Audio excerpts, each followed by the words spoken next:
Hello and welcome to Ditch Witch Diaries. We are talking about the tarot.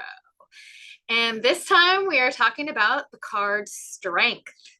So I'm excited to share with you all the fun things. There's so much. So let's just get going. Oh, look at this lovely card. I just adore my Art Nouveau creations. Way too much. So let's just get started with the origins and evolution of the Strength card. We first need to deal with the idea that strength traditionally was number 11, not number 8, where we find it today. Okay, so right now we are doing it as the 8th card because we are going along through Rider-Waite-Smith, and that's how they did it. So, but before that, generally speaking, it was card number 11. And some of the things fit with card number 11 and some of the things fit more with card number 8. So let's just go right on through. So there are two main ways that the Strength card was always drawn. I should say there's like a third kind of permutation as well. So almost always it had the woman. I say always in here, but there were a few depictions with Hercules on there, but for the most part, there was a woman with either a lion or with a pillar. Okay, so the lion kind of harkens to Hercules, but the pillar and the lion, they kind of harken to Samson. Interesting. The name, though, has changed. So the name wasn't always Strength, it was Fortitude, which is defined as strength of mind that enables a person to meet danger or bear pain or hardship with courage. That's quite a mouthful. Let's read that again. Fortitude is defined as the strength of mind that enables a person to meet danger or bear pain or hardship with courage. So it's this middle ground that we see between cowardice and impulsivity. It's kind of like this lovely little middle ground here. And or we could look at it as cowardice and hubris. That's another kind of dichotomy that it sits in the middle ground from. And Fortitude is one of the four cardinal virtues, and that's kind of how the cardinal virtues run. They kind of sit in the middle between these two extremes. So again, I said perhaps the lion is a reference to Hercules, perhaps the lion and the pillar are a reference to Samson, like I talked about. So before I go on, so this, if you don't know the story of Samson and Delilah, the story of Samson was that he was so strong, and Delilah was commissioned, what is it, by the Philistines, I think, to come and figure out the source of his strength. And the source is, she finally figured it out. He told her after many times of coming to him, and she was very beautiful and seductive. She found out that his strength was in his hair. So what did she do? She cut his hair. And then the bad guys came in and took and imprisoned Samson, right? And so Samson finally, after a long time of being in prison, guess what grew back? His hair. And so when he rose in his strength, he toppled the place where he was kept, and the pillars fell to the ground. So it's kind of like, and you know what? I haven't even reread the story of Samson. This is like from my childhood, so I'm just retelling it from my memory. So if you guys know the real story and it somehow varies from my memory, let me know. Oh, and remember to like and share this video too. I forgot to tell you that in the beginning. So by the 18th century, though, we see this lemniscate hat. Lemniscate, I hate that word, and yet I've used it all over the place. It's the infinity symbol. So, and that hat should be, you should think of it because it should remind you of another hat that we see. So the portrayal of a woman beside a gentle lion in the modern tarot, it derives its artistic inspiration and style from the classical portrayals, actually, of Rhea, the Greek Titaness. and the mother of Zeus. So Rhea is traditionally depicted mounted on or accompanied by a lion. So is Circe, by the way. So here are some visions that we see, and that's probably Hercules there. They could be opening or closing the lion's mouth. So here we have the woman with the lion and with the column, the pillar, and another one with the woman and the pillar, breaking the pillar. And then we have, there's the woman with the lion. Pretty similar to what we see, right? La Force, we see, and like La Forza. I don't know if there's any other names now. There's that one. And then there we go. That's that. Aren't they fun? But you can see they're pretty similar to what we have, except for maybe the pillar edition and then the one man at the beginning. So what isn't a number? So we're going to look at 8 versus 11. So let's start out with 8 and see if this fits with this or if it fits with the Justice card better, okay? And it gets pretty sticky, so let's just go. So again, it used to be 11. Most modern decks follow this Rider-Waite-Smith and put strength as 8. So we're going to look at 11 too. So 8 is all about power and authority.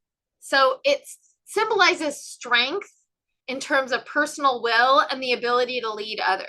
I will say that an interesting thing about 8 is that it's a number of women's magic.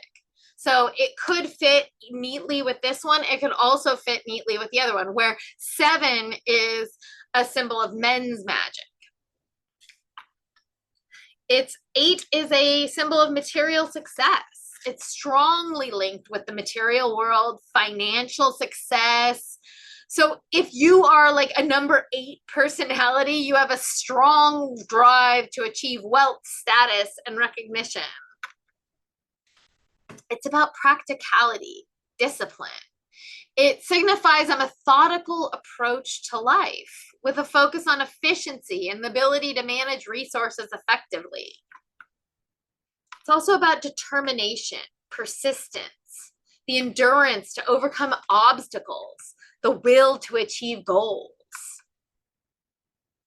And then here we go. It's also about balance, which we see here, but also justice. It's about justice, and that's like kind of like a named thing that the 8 represents. The number 8 represents balance, like the scales, and justice. It's tied to the scales of justice. It indicates a fair and balanced approach to life and decision making. So 8. I don't think so. It doesn't seem very 8-ish. I don't know. When we look at it more, we're going to see whether you think it should be 8 or 11. I like it in this spot better, but the symbolic numerology of it gives me pause. So 11, what's in that number? So 11 is a master number. It carries a high spiritual significance. It's on a high spiritual plane. Think about the angel numbers 1111. Okay, it represents the potential for spiritual mastery and enlightenment. It's a gateway to higher consciousness. Oh my gosh, that's so strength. 11 is seen as a gateway or a portal to higher consciousness, spiritual dimensions, opportunities for profound transformation, profound growth. And that's what this card is all about. So 11 is a spiritual awakening. It's enlightenment. It's higher vibration. It has like the potential for this to elevate.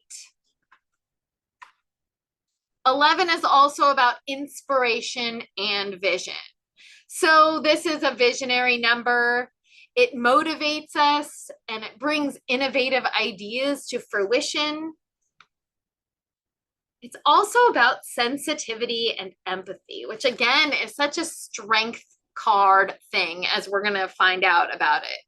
It brings heightened sensitivity. It allows individuals to connect deeply with others and with their own emotions. And it's also about creativity, artistic expression. So there you go.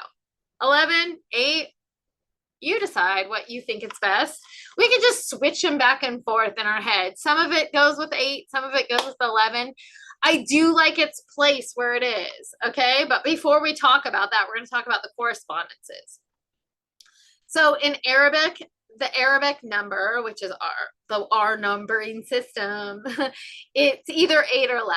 So the Roman, it's either, I love how I did that, V111, VIII, which it's not a little I, it's big I, and then IX. They're both, so that's 8 or 11.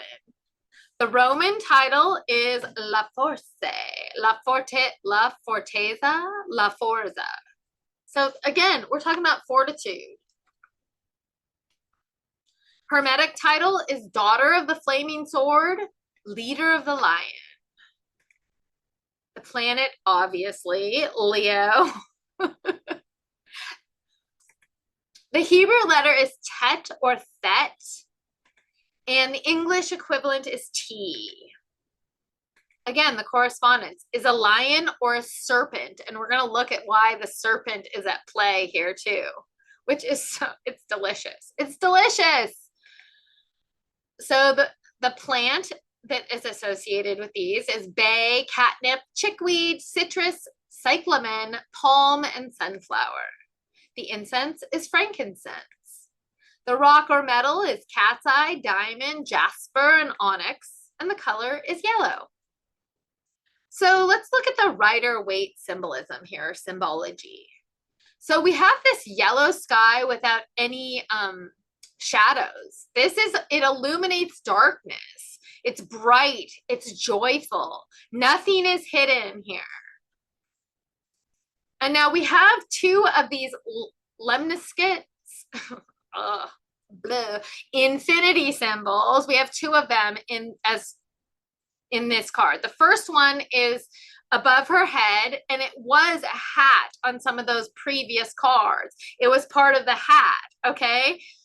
Like the magician's hat, right? So it calls to the magician, this infinity symbol. And what it means is that there is an endless supply of strength. It connects with the infinite. Now let's look at the woman, okay? First of all, people have called her the Empress with royal authority, and we're going to come back to this. This is all about female magic.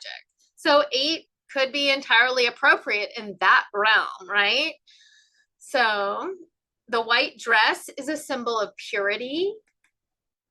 And the second of these lemniscates is her belt and around the neck of the lion. So it said that forms the second figure 8 or infinity symbol right there. And it links the woman to the lion and the natural world. Her feminine power is infinite here. So what about this lion that we see? And this lion is a tamed symbol of strength. It's paw passion. I love that. But what it really symbolizes is the whole strength of personality, and that the woman she releases this. So the lion symbolizes the sun, gold, as well as gold and sulfur, which is the highest and lowest of the alchemical elements. What is she doing there? Is she opening the mouth? Is she closing the mouth? What she's doing is some sort of true taming and calming. She's using gentleness and calm. Her eyes are closed. She's not afraid. So whatever she's doing, it's kind of up in the air. It's kind of vague, right? And there's been a lot of people who have decisions one way or another, but could go either way. The 2 together, though, it's said that they fold in on each other, so that the lion's head is on her belly and that she's kind of folded over the lion, and they fold together like yin and yang. The woman's power balances these leonine passions. We do see that the lion's tail is between the legs. This is about submission and obedience to a different sort of strength than we've seen before. We've been on a good one with this triangular strength, right? We enter the world of a different sort of strength here. Her strength. So let's go with Jung and all his shadowy archetypal goodness. Let's just dig right in here. So first of all, Anima and Leo. So we've moved from this male sort of perspective with our whole list of them. The Hierophant, the Emperor, the Chariot. We've just been on a good one. 1, 2, 3, 4. We've had so many so far. So this is different. We've delved into the realm of the archetypal unconscious feminine. She acts as a mediating force between human consciousness and the ego and raw primitive psyche or the shadow. Okay, so we see this play out in especially Disney. My love, in Beauty and the Beast, the Frog and the Prince, but also in mythology, like Cupid and Psyche play out this kind of the same story is played out over and over again. So the woman's way of relating to the lion or the shadow, the inner animal, is very different than where we've been.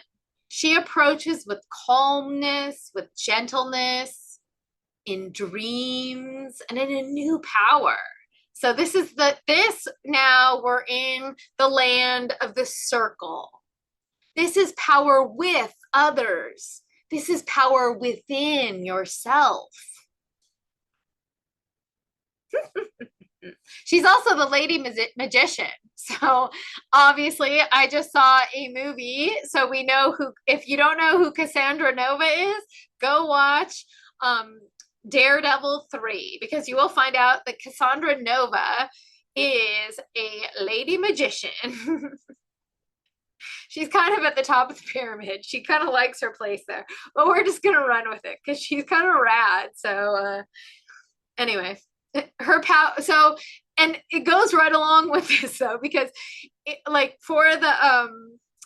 for this card for strength, her power is in her hands in this strength card. She doesn't need tools. Okay. Like the magician needs tools. He has a wand. Remember, he has that table that he's doing stuff with, the real on the ground symbols, and he needs the wand to connect him. She doesn't need that anymore. She has her own hands. She's not under the ego's control anymore. She's forming a relationship, an intimate connection, and she does this with the wild shadow. She tames it and she transforms it. So Cassandra Nova, again, if you saw the movie, remember her getting into the people's heads? She uses her hands. It's so rad. Kind of fits. Anyway, just came to mind. So she's also fearless AF, okay? Is she opening the mouth or closing it? It doesn't matter. She's up and close and personal with these jaws that could snap at her. It doesn't really matter if she's opening or closing it. She's taming the beast in a very different way than we have seen before. So there is strength in both the lady and the lion. This is where there's strength in both of these figures. The strength is in their relationship. So she doesn't just dominate the lion. She takes of his essence as well. It's a communication between the two. I love that. So now we're talking about this new type of power. So let's just get into the nitty gritty of what this means. Okay, first of all, we're in a new set of cards. So if you break the cards up by sevens, we have come to the end of the seventh card and have started the eighth card. Okay, so this whole second series tells you to go inward. It describes a completely different way of being. This power, like I hinted at, is circular instead of triangular. So no longer are we fight everywhere. Every person is not really a person. It's just a part that to be used and manipulated to get to the top. And it's not where I'm describing the triangle again, where everybody is above somebody else. You always know your relationship to everybody because you're either under or over somebody else. So we can think of the corporation, politics, all that stuff, right? So this power, though, is circular. It's something altogether different. So she balances inner strength and outer collaboration. So true strength recognizes and cultivates inner strengths. It's about developing awareness and emotional intelligence. This type of strength exists in relationships. It exists in environments where there's collaboration, where there's mutual respect between the lady and the lion. There's empowerment, and this empowerment comes not through who can get to the top, who's got the most power, who's the top of the pyramid. No. This new power is about compassion. It's about cooperation. Okay, this becomes the source of strength. It's the woman's gentle approach to the lion that shows that understanding and kindness, they contain even the wildest parts of ourselves or the world around us. It's a shared power. It's not like I have more power than you or who has more power than who. It's shared. Just as the woman and the lion form this harmonious duo, we too can achieve more by collaborating and valuing other people and everybody's contribution. This type of power transcends what we traditionally know, especially in our society. We are moving away from this type of dominance power structure and embracing something that's more sustainable, more ethical. It's power with others. Okay? This perspective encourages a shift from the hierarchical and oppressive systems to more egalitarian systems, supportive structures, both within ourselves and around our community. So before we put this all together and what this means, let's take a little breather and look at the different varieties, like the modern varieties of strength. Okay, so this is Tarot of the New Vision, and looky what's there. It's a little snake. We're going to talk about the snake as well. Very interesting. And then she's like looking at, like, she's down here displaying real strength, but look at what's in the background is this triangular form with the man on the top. I love that. Of course it is. The Herb Crafter's Tarot puts garlic as strength, and garlic is strong for sure, but I want to also tell you something else about garlic. Garlic is a moon plant. It can be used in for lunar magic or whatever, but during any phase of the moon. So many plants are just used in one phase or particular to the full moon or whatnot. Garlic as a plant appears in every single phase of the moon. So, and we know for a fact that the moon is very important to women. It's definitely feminine in nature. So the Modern Witch Tarot. Here we go with that. And we lose I like it how it shows the second lemniscate around the waist of the woman connecting the waist of the lion. We also lose the mouth. I don't know if that lion looks as tame as the other one that we saw, but this is the Spellcaster's Tarot. And this is an interesting idea, except for I do not like that she has the wand at all, because remember, she uses her hands. She doesn't need a wand, okay? We do have the snake, which is interesting, but we do not have the, I don't see the lemniscate anywhere, which is unfortunate as well. And then this is my tarot deck, and of course we know because I like the size.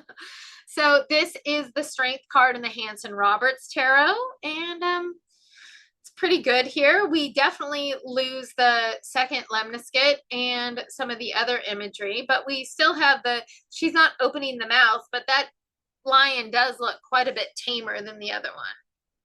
So let's put this baby all together, shall we? So first, like I said, it's first in this inward journey set. It sets the tone for the next 7 cards, and the tone that it sets is for deeper exploration of the self. It shifts from this external achievement world, from the masculine achievement set, the triangular, and material pursuits, and focuses on inner growth, inner peace. This card particularly invites us to confront our inner demons and fears with courage and grace, acknowledging that true strength lies in vulnerability, self-acceptance. It comes right after the Chariot, though. So what does it say? If we put this and the Chariot side by side and kind of look at it that way, what are we being told? Okay, so first of all, that ego of the Chariot, that's limited. How do you know? Because we don't see the lemniscate over his head. Okay, he's got like a box above his head. Okay, the path of the triangle is limited. The other power is not. There's always separation with the masculine power of the preceding cards. This power with and the power within invites others to be a part of it. It invites relationships. It's about mystical unions, even with others and with parts of ourselves, with the mind and the body, the person and their shadow, even. It's also about women's magic. So the Empress, some have said that it's like the Empress made royal. Others say it's the Empress and the magician kind of combined in one in strength. This card, though, speaks to the ability to work with unseen forces and energies using intuition and empathy to bring about change and harmony. So now on to that slithering snake, because it is related. This is how it's related. Okay, this is where we get to this. Okay, it's kind of circuitous, but I kind of like it. Okay, so the Hebrew letter tet or teth, it is directly linked to the snake in esoteric traditions. Through Kabbalah, it means to snake, right? So that's the first way. And then once you do that, you can take it a further step to this Kundalini energy inside us that's like snakes. Okay, then we can take it one step further and go back to the lovers and think about the snake in Eden. Okay, so that snake is about giving knowledge, and knowledge that maybe the pyramidal structure doesn't want you to have. So this snake energy and this strength is all about lifeblood and wisdom and self-knowing. It's about taming the beast, okay? But in a very different way. Not throwing it out, not discarding it, not setting it ablaze. No. This is about learning to navigate and balance more instinctual and sometimes chaotic parts of yourself. Chaotic parts of the world, right? Around you. So good. Okay, so reversed. What happens if we reverse this? And we kind of have to do some backflips here in my head, because remember how I do reversed cards.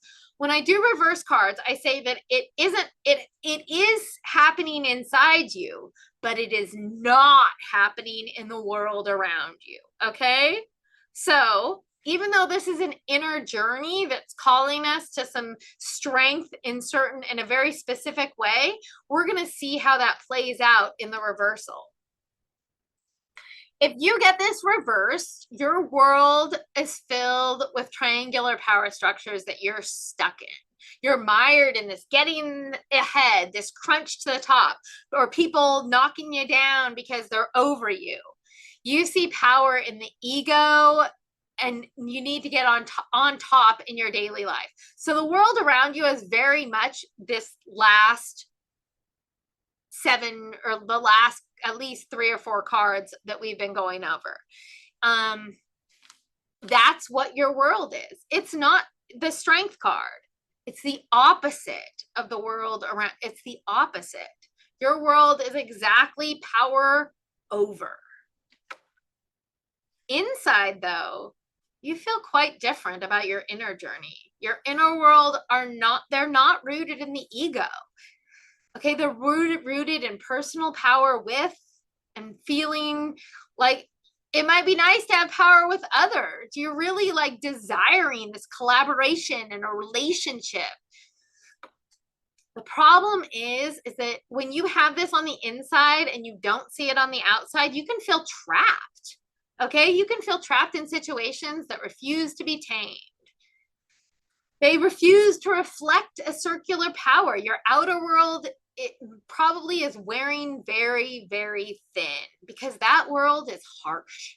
That world is a harsh, harsh world.